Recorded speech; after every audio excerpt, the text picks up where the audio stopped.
Hello there. You're listening to 10 Questions, where we discuss the wetplate collodion process and the photographers that create these unique images known as ambrotypes and tintypes. I'm your host, Chad Shryock, wetplate photographer for Pork Pie Photography based in Fort Collins, Colorado. In each episode, I've asked a modern-day practitioner to sit down with me and talk about how they got involved with this vintage process, share some information on their gear and studio, and provide some valuable insights into their creative process. So whether you're just beginning to dabble your toes in the collodion ethers, or you're a seasoned silverbath expert, hang on and see what develops with 10 Questions.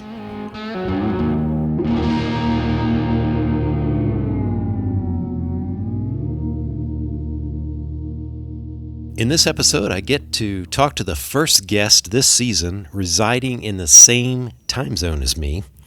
Acquiring an interest in photography from an early age, he started his career in the culinary arts and then spent over 10 years as a tattoo artist before challenging himself to learn tintype photography. Based in Phoenix, Arizona, I'd like to welcome Matthew Stella to 10 Questions. Hey, Matthew, thanks for being on the podcast. Hey, Chad. Thanks for having me. I'm excited. Awesome. Hey, so let's talk a little bit about those early days. As I was doing my research, I found out that you went to culinary school. Yeah, you dug deep. What was your plan whenever you got out of school? I had zero plans. So yeah, me and school definitely didn't get along too well. I definitely wasn't the best student, but after school and all that, one of my good friends, he had the plan to go to culinary school, and he told me about it and was like, hey, like, it's pretty easy to get into. It sounds like it'd be fun. So I kind of followed his path and said, screw it, signed up for culinary school, and it was probably one of the funnest times in school I've ever had. Really? Okay. So I've been watching The Bear here recently. Oh, such a good show. And it looks pretty intense whenever they very show him in intense. schools. So it's almost like the military, very regimented and a lot of hierarchy there. So It is, yeah. How did you fit in with that kind of environment? I guess kind of the higher I got, the more stressful it got. So I started cooking in California, and when I ended up moving out here, my last job was at a pretty nice resort, and my head chef was definitely not the nicest. Kind of that cliche, like, throw a dish against a wall and, sort of thing. The Gordon Ramsay, yeah. Yep. So when that started to happen, I definitely was trying to get my foot out the door, and I was kind of looking for any excuse. And I think I had to like take the day off or something, and he got really mad at me, and that was kind of my excuse to be like, all right, you know what, I'm done. I'm over this, and had no idea what to do after that, and just quit blind and just, I guess, was going to see what happened. Right. Now, you had family in the tattoo industry, right? Yes. So yeah, my brother started tattooing a couple years before I did, and I kind of grew up with that kind of traditional biker dad that was always getting tattooed, and from a really early age, I was hanging around in tattoo shops, and Okay. my brother got tattooed at a pretty young age. So we were always kind of into that culture and into the scene. And yeah, and he ended up getting a tattoo apprenticeship, and that was in California. And then when I moved out here a couple of years later, I ended up getting an apprenticeship. Okay. Now it seems like you need to be somewhat artistic to be putting permanent ink on somebody. What was your background in kind of the creative arts?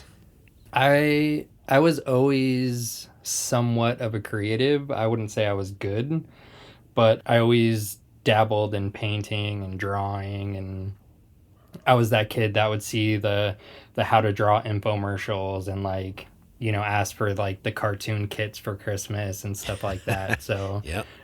I was always into drawing, and even like my textbooks in school, like I think every single page had at least a cartoon character of some sort on each and every page. But yeah, so I kind of always drew, I always painted.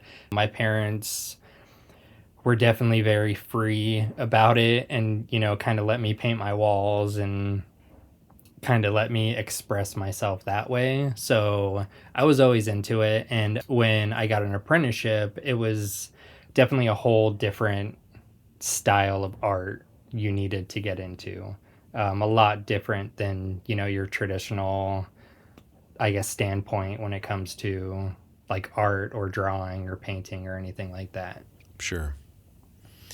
And I know that, there's use of stencils and things like that, but you still have to have some talent, I think, to be a good tattoo artist. Is that I mean, that's pretty common, Yeah, right?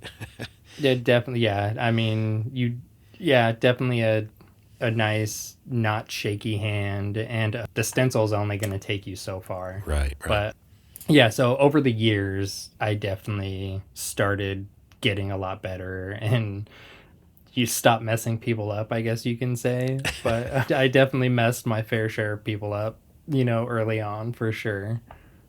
Yeah. So let's move over into the photographic side of your creative displays.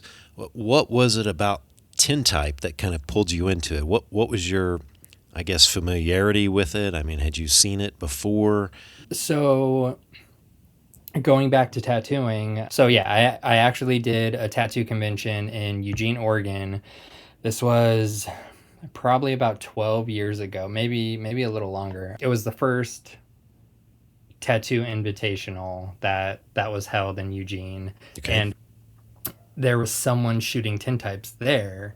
I have no idea who it was, so like if you were the person shooting, like please contact me. Like I'd love to, talk to you and stuff because you definitely got me into it. Okay. But the tattooer that put on the whole convention, he got his tintype taken, and I just saw it and I was just blown away. Like I think just like all of us are when we see our first tintype photo, it was just like, oh my god, like what is this magic? Like it just Right. didn't look like any other photo I've seen. Yeah.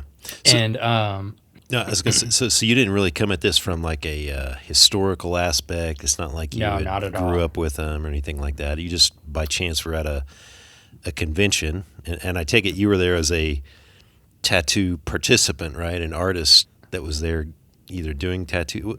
Was it like a competition or what was the?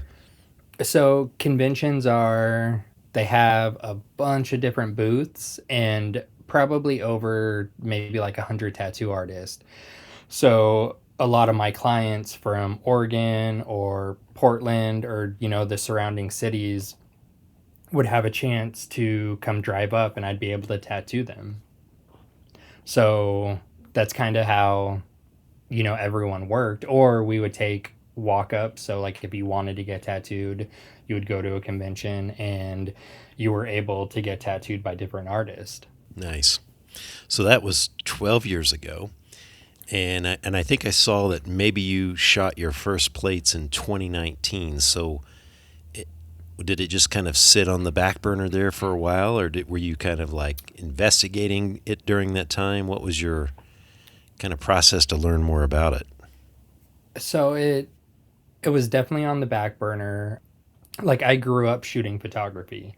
I started, shooting film at an early age, moved to digital, was like really into like the local band scene, hardcore bands, punk, all that stuff. So that's kind of what ventured me into photography and portraits and all that. So I've always had an interest in shooting photography.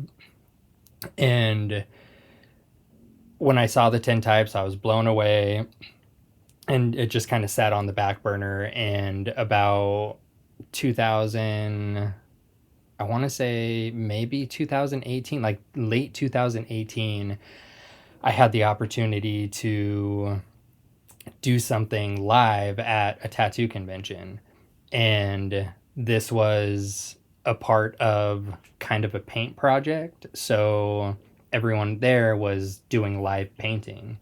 And the person running it knew that I was really into photography. So they kind of geared me in the direction of trying to do some form of live photography. Okay. So I instantly remembered tintypes, and I was like, like I gotta at least see what it's about or dive into it. And I went into it completely blind. The biggest format I've shot at that point was 120. I've never dabbled in, large format. So it was the whole process of like, what do I need? Do I need a specific wet plate camera? Like what is this magic? I have no idea what to do.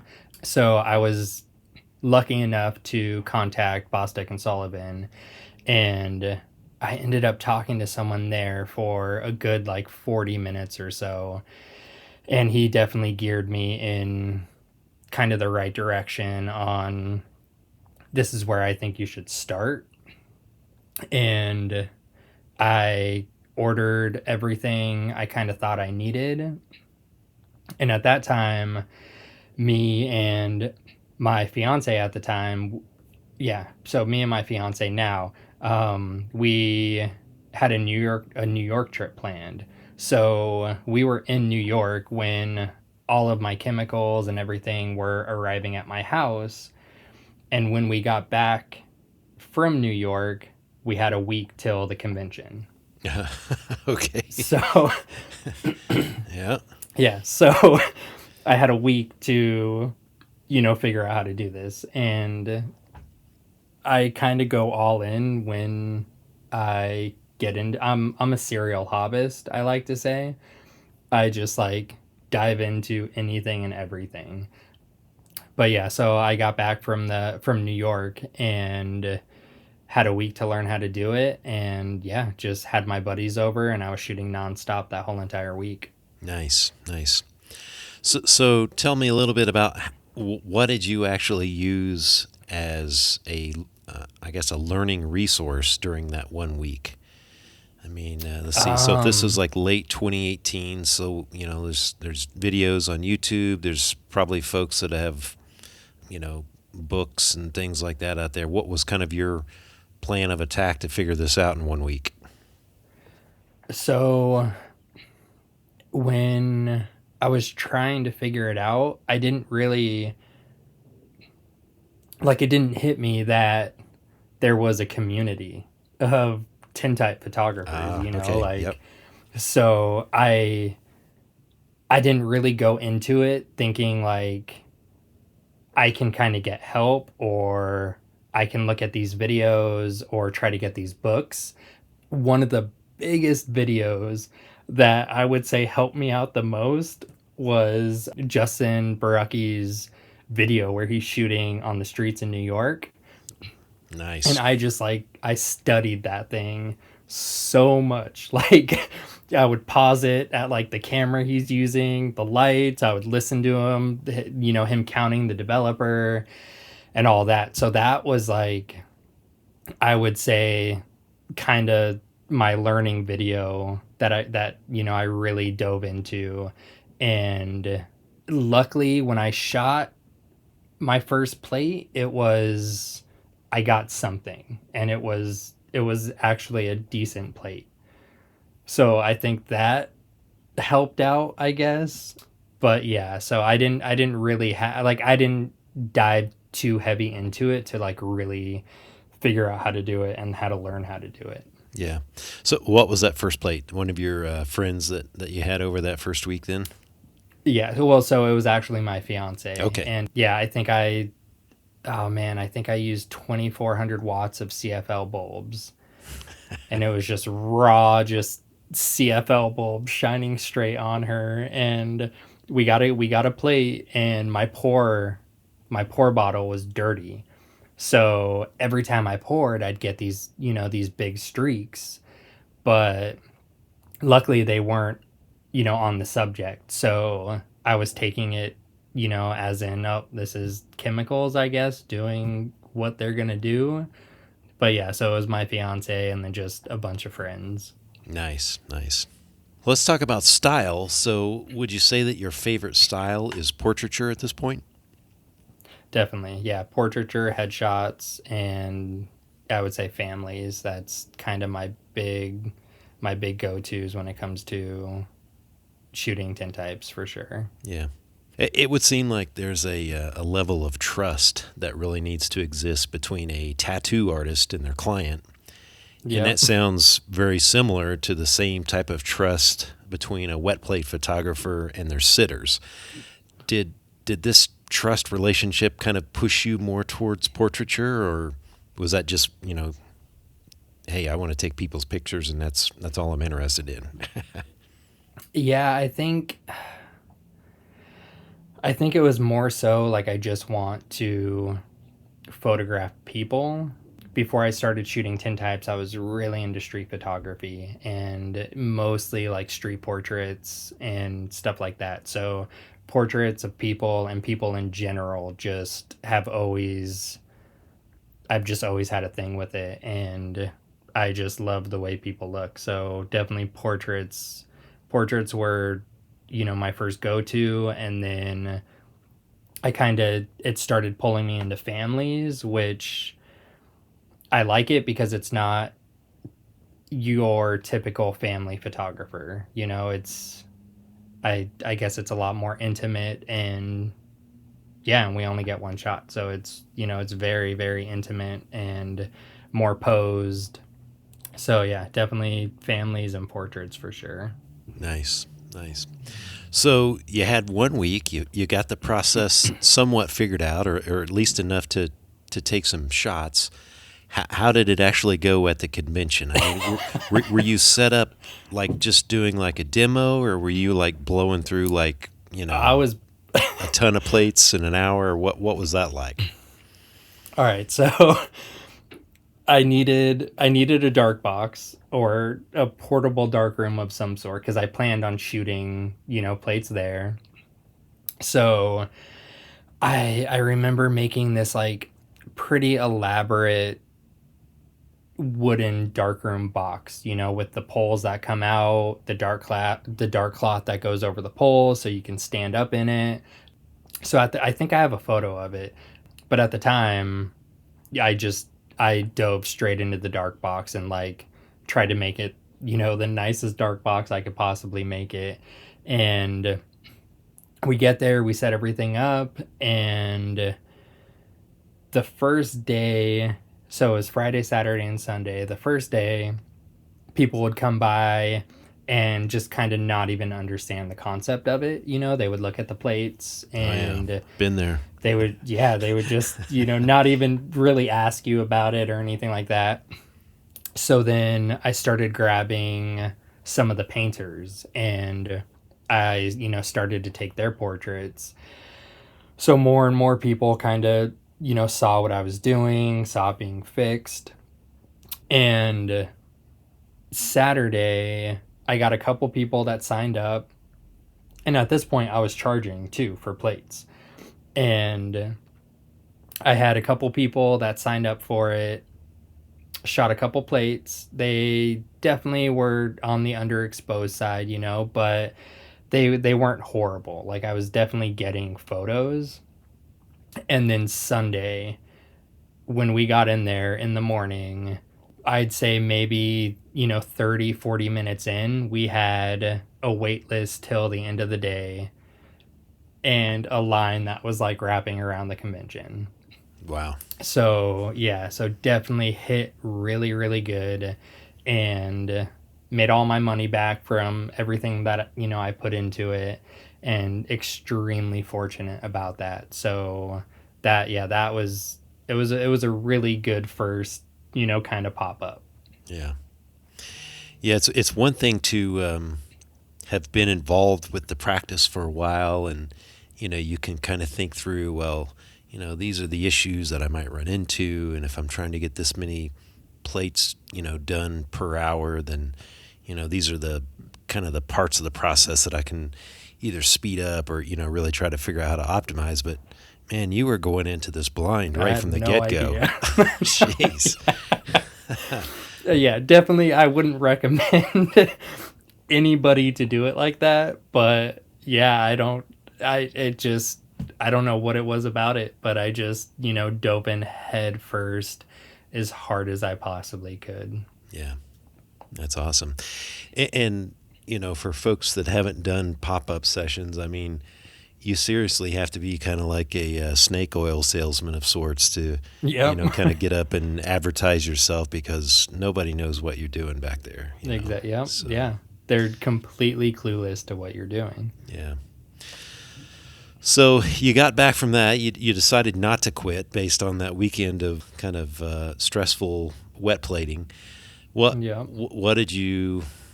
I guess what did you figure? What did you learn from that experience? Well, first of all, I didn't really learn anything because I didn't know anything, to learn. So like if something went wrong, I was completely blind with everything. But I knew that if I didn't hit the ground running with it, I would lose interest and I wouldn't stay motivated to keep up the momentum I had at that first pop-up. So as soon as that pop-up was over, I was already talking about like, like I need to do this again. We need to have another pop-up. And when I was shooting at the convention, there was an owner of a pretty well-known boutique out here that ended up seeing me shooting photos, and she loved it. She wanted me to go to her boutique and shoot some portraits. So that was my second pop-up. And talk about not going too smooth. Yeah, so that's where it definitely kind of started going downhill and had me questioning if I wanted to keep going. Okay. Yeah. Did you have any time in between there to kind of just slow down and I guess get some practice in? Spend some time in the woodshed with wet plate. Yes, but like I don't think it was months. It definitely wasn't too long. I turned my downstairs bathroom into a dark room. So every chance I can get, I was shooting portraits. And if I wasn't tattooing, I was shooting portraits. So I definitely was shooting, but not nearly enough to kind of grasp anything or really learn from my mistakes, I guess. Okay, yeah. I guess how did you go about then kind of moving from as that kind of novice photographer into really, I guess, studying or learning more about the process? I mean, did you take some time then to really seek out either, resources online or talk to folks? I mean, how did you figure out what you didn't know or the mistakes that maybe you didn't know that you were even doing, how to fix them? Yeah, so I still really didn't dive into the community. I didn't really dive into videos still. And I think after that pop up, which like I said, it wasn't the worst, but I spilt a whole tank of silver nitrate. I like one of my strobe packs went out. It was just definitely stressful for sure. But after that, I was still shooting in my house a lot. So I was still running off of trial and error. I wasn't, like I said, I wasn't diving into the community. I wasn't looking at books or videos or anything that I should have been doing. And the friend that got me into the first convention, she actually started renting out a studio, and the studio space next to hers became available. And she contacted me and was like, "You know what? This spot's open. Like it'd be perfect for you to kind of come and shoot and, figure stuff out. I talked to my fiance at the time. She was like, don't do it. You're crazy. Like, definitely not a good idea. The next day I came home with keys and Whoa. I was like, I have a studio now. But on top of that, too, it was like a 30-second walk from the tattoo shop I was working at the time. So anytime I wasn't tattooing, I was in the studio shooting. And then I think around that time, I got Quinn Jacobson's book and really dove into that. And I was able to kind of point out the things that I was doing wrong, or if something would happen, I would at least have some information to kind of work with to try to figure something out. Great. So I would say it was Quinn Jacobson's book that really like kicked it off into me trying to figure out how everything worked. Excellent. Yeah, for those folks that aren't familiar, that would be probably the Chemical Pictures. Chemical book, Pictures, right? yep. Yep. And I bought it on ebook too, so I don't even have the hard copy. So it was always like on my phone scrolling through it or on the iPad. Yeah. What's been your most memorable session with a sitter? Oh man. Whether it was just like something crazy or maybe just just something that was like, wow, this I'm gonna remember this shoot forever. Oh man. That one's tough. I would say probably the one that really sticks out is, so during COVID, I did something called driveway portraits where you would sign up for it and I would drive around the city. You would come out of your house and I would snap a photo and then go to the next house.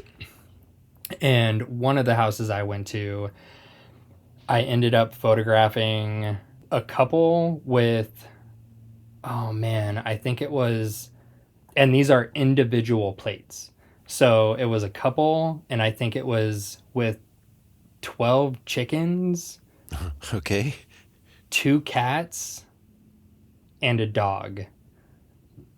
But these were individual plates. So so we would swap out, a chicken, and then we would swap out another chicken. And during that time, I also shot 2 potbelly pigs. That was pretty wild. I would say that's very memorable for sure. What Yeah. what a great idea though.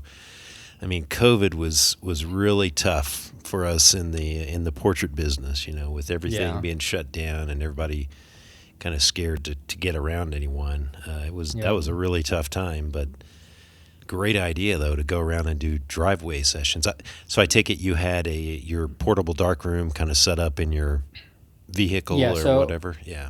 yeah, at that time it was, and this was my best dark box ever so far to this day, was a black Husky Home Depot tub. And I have a rooftop tent, so I have a rack on my truck, and it just fit perfectly. When the tailgate was up, it just squeezed in perfectly under the tent and the tailgate. And then I Velcroed dark cloth to that. And that definitely to this day was like the best dark box I've ever had. So that was in the back of the truck. And then, yeah, they would just come outside either on their porch in their yard and shoot a couple plates. And yeah, and then I would go back, go back and varnish and do all that. And then deliver everything. Nice. Well, let's talk a little bit about your fiance, Katie. How valuable has it been to have a life partner, a business partner to support this kind of craziness of a 170-year-old photographic process to start a business? I definitely would not be anywhere near where I'm at without her. Like, to me, she's a marketing genius. She's the one that she came up with the driveway portraits, and she's just, she pretty much does everything besides the chemicals and takes the photos.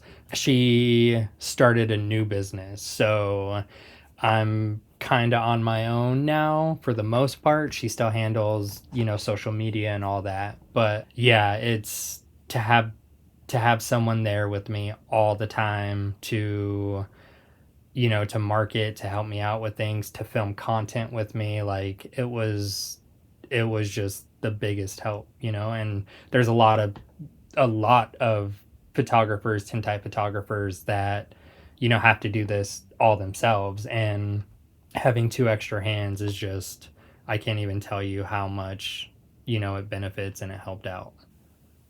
Yeah, for sure. I mean, I'm the same way with my wife. We've done a few pop-ups, and this last one where we were like really cranking out a lot of plates at a reception. Okay. It you definitely need another set of hands to do the stuff. And I would take the pictures and develop, then I would take them over to her. She would fix and rinse and Yeah. kind of take care of that part. And so she got to experience the, seeing the people's faces whenever they get to see their picture part of it, so she loves Yeah. that. I felt a little bit bad because I didn't get to like stay around because I had to be like back in the dark room getting another plate ready and Yeah. setting people up for the next shot. But always great to have that support for something like this. And like, I'm really confident that I could give her the dark room, and I'm almost positive she would be able to shoot a tintype. And she has zero photography experience. She's not into photography at all. And I can guarantee you, just from working with me, for so long, I would feel comfortable with her shooting a plate. Awesome. So Matthew, what's so special about this process to you? I just think mostly, so when I first started, I really, really wanted to dive into just portrait work, and the families and the couples, like I was into it, but I always wanted to make a career in just, like headshots or portraits. And over the years, I just can't tell you how important it is when families come to see me and I'm able to photograph them. And like, so with me growing up, I didn't grow up in a photo heavy family. So like I barely have any photos of me as a kid growing up. My parents just really didn't take photos. And to be able to take a photo for a family, and they'll have it, like that's, to me, that's the most important part of doing, what I do. Nice, nice. Matthew, you mentioned that your friend had gotten you kind of set up in almost like a shared studio space. That's not your current studio, is that correct? No, Okay. no, that was our first studio. Yeah. What were some of the things that you figured out about that studio space that whenever you got the chance to move out and find something different, what was it that you were looking for? Running water, Yeah, like that's important. 100% Yeah. running water, and just a little more space. At this point, I feel like I need more space, but at the time, I think it was maybe like 10 by like 19 or something. So it was a pretty slim long studio Okay. with massive high ceilings. That was like the big benefit to it. But yeah, running water and just something a little bit bigger. I was never used to like walk-in traffic or anything like that. So like location, I wasn't too worried about. So yeah, just having a dark room, and I knew I wanted to dive back into film photography and enlarging and all that. So I really, really wanted a dark room. Yeah, like an actual little dark room. Okay. And were you silver and cedar at this point in this location? At the old location? Yeah, the old one. No. So at that point, I was just going under my name, Okay. and yeah, that's it. And then I think once we got the new studio, we came up with the name. Okay. And how long have you been in your current studio?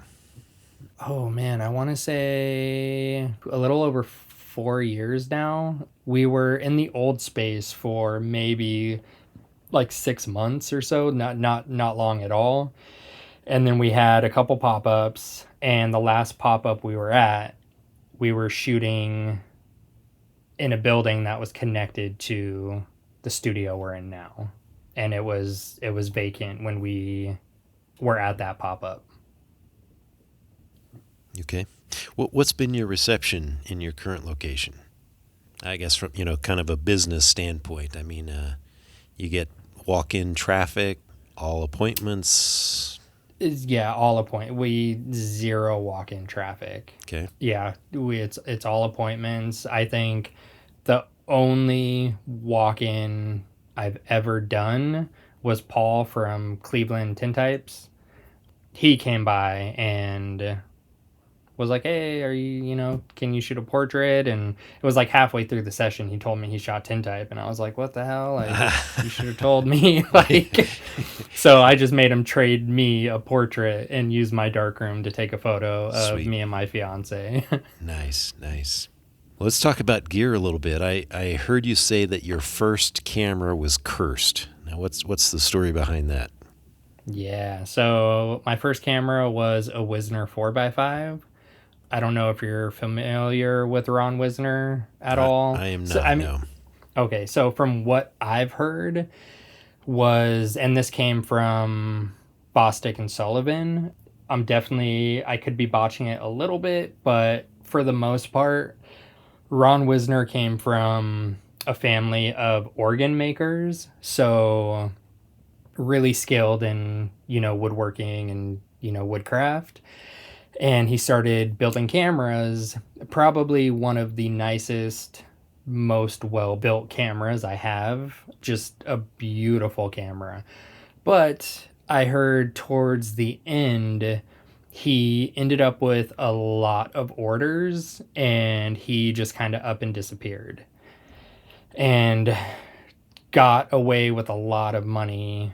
And from there, I've always heard his cameras definitely have a curse on them. Okay. Yeah. So just from him wrongdoing people, And that camera, I think I saw that maybe he was making cameras or started making cameras in like the 1980s, right? So it's not like these aren't like super old cameras or modern. No, not at all. Yeah. Okay. Yeah, it's definitely yeah. All right. What's the oldest piece of gear that you've got? I would say the oldest is either I have a Eastman, the 5x7 Eastman View number 2. Okay. Yep. And I know that thing's pretty old. And then I have a Deerdorf V8. I'm not too sure how old those are. I know they're old, but I want to say the Eastman might be the oldest, if I'm not mistaken. Okay. Have you turned into a collector of cameras and lenses then? Yeah, I don't have like a massive collection, but I feel like when you start shooting such a unique or doing anything unique, within a city that doesn't really have it, you start to find a lot of people with family members that have, old boxes of cameras or old boxes of this, or someone's passed away that has this. And that's how I came to acquire a lot of the stuff I have now, is just, old collectors, or, someone had a photography studio and it closed down, and, they ended up giving it to me. I think I've only purchased like 2 of my cameras and maybe like 2 or 3 lenses I have. The rest were kind of given to me. Nice. So very fortunate, about that. And I think photographing such different families, I always get a couple that their grandpa or, themselves used to photograph, and they have, this old camera that they want to give me and all that. So I'm very fortunate to be able to kind of come across things like that. It's always nice to have gear dropped off at your place. Yeah. Matthew, if you had the chance to photograph anyone today, who would it be? Oh man, I thought about this. I would say no one too crazy, but I would definitely say my grandpa. He passed away a while ago, but his knowledge and just like his interest in everything I did, I just feel like he would have been blown away at this whole process and would have loved it. And he was that typical old man with the huge fat nose and just looked like a grumpy old man, and it would have made for the best photo. Nice. Yeah, it's too bad that we get started into these things kind of late in life, and those folks, we miss the opportunity to use this process to capture them, because it is such a not only a long-lasting image of these folks, but it really portrays them in a different way that is not really seen by the naked eye, right? It really adds a different view to a person's soul, I think. Yeah, and I was lucky enough, I have a photo of my grandmother, and she's still alive today, but she's going through dementia and all that. So I was lucky enough to get a nice portrait of her, before she kind of started losing her mind and all that stuff. Yeah. Any other ideas for images, or maybe even a series of images that you've thought about that you've not really had the chance to shoot yet? Yeah, I've been really wanting to photograph the backs of people's heads. I don't know if that makes sense. I've not seen that coffee table book yet. Yeah, so I wanted to, maybe like upper back to back of the head, but make a really, really nice, well-lit portrait of that, and just kind of go based off of just what society is all about today. It's just looks are everything, social media, all that good stuff. And to take away all of that and just photograph the back of someone's head, I don't know why, I just find that very interesting. Weird, but interesting. Yeah, that makes a lot of sense. Yeah. Do you, being from the tattoo industry, I'm sure you probably take a lot of images of folks that are inked out. Is there anything unique about this process? I've always heard about, there's certain colors of tattoo ink that don't get captured well in wetplate, and then you find out, you take somebody's pictures and it looks like their tattoos disappear. Have you come across anybody like that or seen that firsthand? Yeah, definitely. I definitely photograph a lot of tattoo artists, and the first time I ever saw it was I was shooting tintypes at a convention out here, and my brother was tattooing at the convention, and his face is pretty tattooed, like, lettering, a big spider on his face, like pretty heavily tattooed. And I shot kind of a really close up, dramatic, like soft fall off focus portrait of his face. And we fix it, we do all that, and it's like, oh, that's a really good portrait, blah, blah, blah. And then I finish it all up, and he has it sitting at his booth, and maybe like 3-4 hours go by, and somebody walks by and they look at it and they're like, where are your tattoos? And he looks at it and he's like, what the hell, like my tattoos are gone. So he brings it to me and I'm just like, oh wow, like 100% of his tattoos are gone. And if you zoom in on the scan of it, you can almost see like an indentation of where they are, and you can't see any pigment. So yeah, I found that really weird, and I photographed someone that had a face tattoo, and the face tattoo was still healing, and it still had kind of that top layer of skin that was just coming off, so it was still kind of shiny, and that tattoo showed up completely fine. So I feel like it has a lot to do with, being under the dermis and epidermis and like the UV, or I don't know. I don't know if anybody's really found out why it does it. Yeah, I've seen those images before of folks, where they show them, in a regular color image, and then they show this a tintype, and it's pretty amazing that a lot sometimes that the ink just disappears. I Yep. find that pretty fascinating. That you wouldn't think that would happen. I mean, the tattoos look fairly dark a lot of times, but I think it's it must just be that if there's enough of a blue pigment or whatever in it that it reflects back to the the a film a certain way that it's much lighter and sometimes just disappears completely. That's pretty awesome. I don't know. I've photographed like full body suits, and from like back of the neck to back of the legs, and I've gotten everything on the plate. It's really weird when it comes to the face or maybe heavy light on it. But yeah, I've successfully photographed, full body suits, and they've came out really cool. Yeah. Are you still doing much tattoo work these days, or are you all in on wet plate?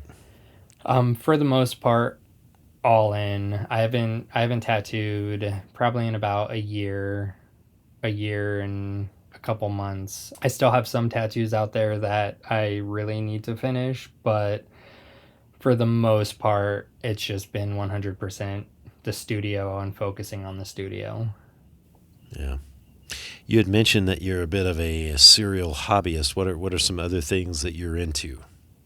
Oh man, you can if you name it, I've probably done it. But yeah, I've been oh man, I was really into woodworking for a while. Got really into woodworking. Right now, 3D printing is I 3D print almost everything. A lot of accessories for my camera, plate holders, stuff like that. I, Okay. I 3D print all that. Oh man, yeah, I don't even know. Just if you can build it or you can make it with your hands, I've looked into it, and I probably tried to do it. Yeah. Now, I was going to ask if there were any of those hobbies that kind of translated into wet plate. I mean, for folks that 3D have 3D printing. printers, man, you can crank out lens boards and lens caps and I all yeah, kinds of I good stuff. recommend if if you can get a 3D printer and you shoot tintypes, you oh man, you can make so much stuff with it, and it saves me, so much. It's probably one of the best investments I've ever made. Nice. Yeah, most of my stuff I use mostly for gear. Have you looked at ways to create a product that would go along with your images, maybe to your end customers, frames or that kind of stuff? Yeah, so I made these floating kind of shelves. It kind of I don't know how to explain it. It just kind of holds the side of the tintype, and then it holds the bottom. So all you see is maybe three little black squares on the front of the plate, and then in the back it has a hanger so you can hang them. So for the most part, it looks like the plate's floating off the wall. And I got the idea because I did some ambrotypes for an art show, and they were like really like wet, wet fabric silhouette sort of portrait stuff, I guess, if that makes any sense. But I needed to show them on the black plate, but I didn't want to completely back it. So I made the same concept. I just had it hold the glass, and then maybe an inch behind the glass, it held a black plate. So you can completely see through it. If you look on the side, you can see the separation from the glass to the plate, and then it just hung on the wall. Yeah, that's a great idea. Yeah, so yeah, those came out really cool.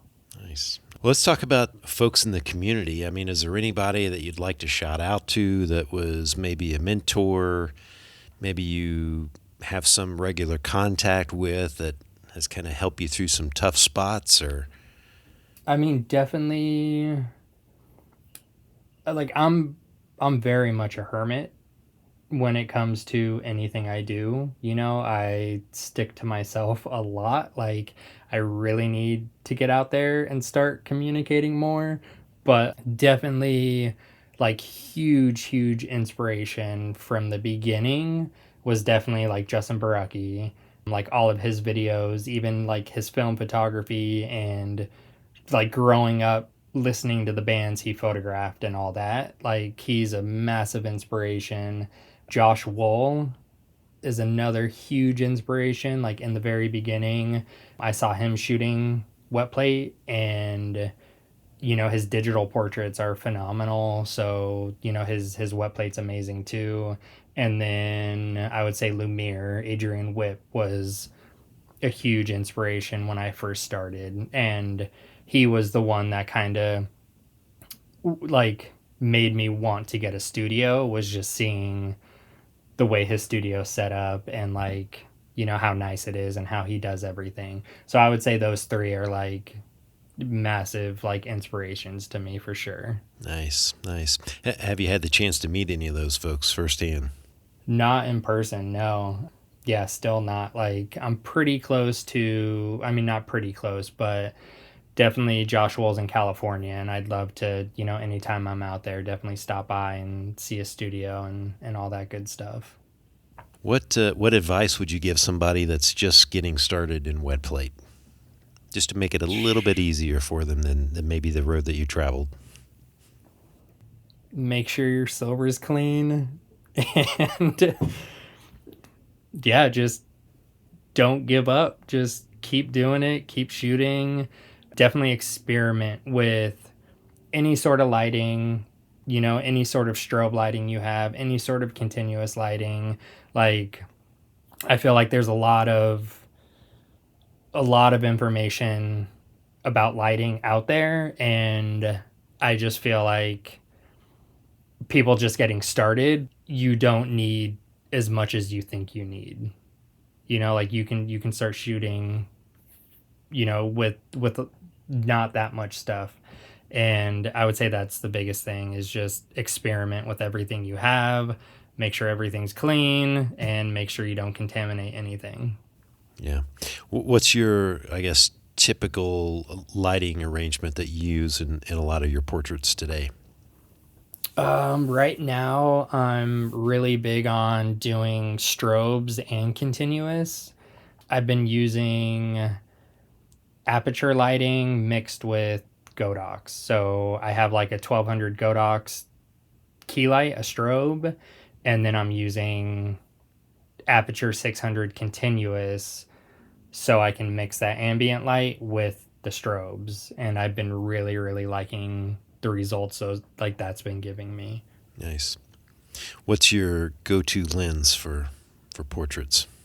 I'd say my 8x10 is the one I use the most, is probably a 300 millimeter f4.5 Carl Zeiss. What is it? The Tessar? The Tessar, yep. Yeah. So that's probably one of my biggest go-tos. If I'm doing an 8x10 like solo portrait, I'll do a 300 millimeter f4 Darlow lens. That's definitely one of my favorite like solo portrait lenses. And then Oh, wait a minute. You didn't have somebody drop off a Darlow with you, did you? No. I this is one of the pieces I bought. Okay.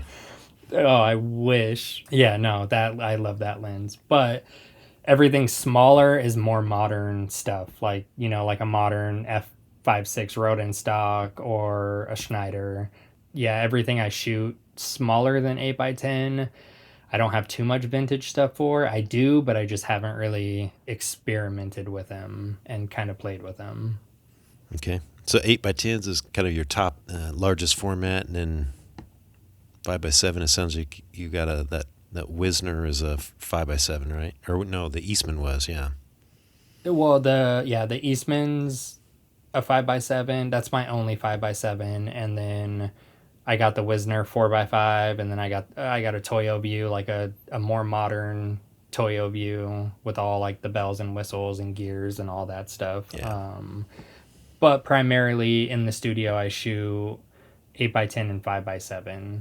I have a package where it's called the couples portrait package, and I'll do an 8x10 of the both of you and then a solo 5x7, because I got into a massive funk where I wasn't shooting solo stuff. I was just shooting couples.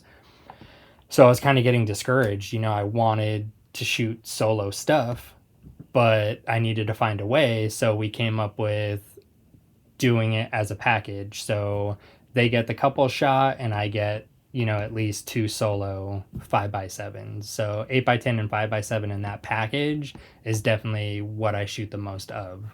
How important has social media been to kind of get people in the seat? For us, it's been everything. Definitely, yeah. It's. I would say it was a good 98% of what we were doing. At first, it was Instagram, and believe I hate social. I'm so bad with social media.